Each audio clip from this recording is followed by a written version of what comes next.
بسم اللہ الرحمن الرحیم۔ السلام علیکم۔ پاکستان ہرمز کا پل جب پڑوسیوں کی آگ بجھانی پڑی، خلیج میں ہلچل مچی تو سب حیران رہ گئے۔ ایران نے ہرمز بند کر دیا، دنیا میں کھلبلی سی ہو گئی۔ تیل مہنگا، منڈیاں ہل گئیں، جنگ کی آہٹیں سنائی دی۔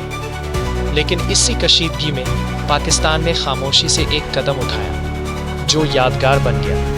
لائک کریں اور سبسکرائب کا بٹن دبائیں۔ وہ فون کال وزیر اعظم نے ایران کے سپریم لیڈر سے گھنٹوں بات کی۔ ایران نے کہا، ہمیں الگ تھلگ کیا جا رہا ہے، ہماری بات نہیں سنی جا رہی۔ پاکستان نے سمجھایا، یہ راستہ درست نہیں، جنگ سے کچھ نہیں ملے گا۔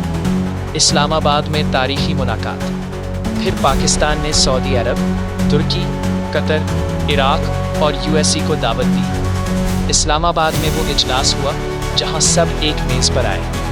وزیر خارجہ نے کہا، ہم دشمن بننے نہیں آئے، پڑوسی ہیں، پڑوسیوں کی لڑائی میں گھر جلتے ہیں۔ پاکستان کی تجویز 3 شرائط رکھی گئیں۔ امریکہ پابندیاں نرم کرے، خلیج ایران سے تعلقات بحال کرے، علاقائی سلامتی کا ادارہ بنے۔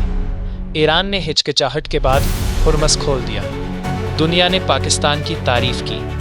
عام آدمی کی نظر اسلام آباد کی سڑکوں پر فخر تھا، ایک ملک جو خود مشکلات میں گھرا ہے پھر بھی پڑوسیوں کا پناہ بن جاتا ہے۔ یہی پاکستان ہے۔ سبق: بڑی طاقتیں ہتھیاروں سے نہیں، دانش مندی سے بنتی ہیں۔ پاکستان نے ثابت کر دیا۔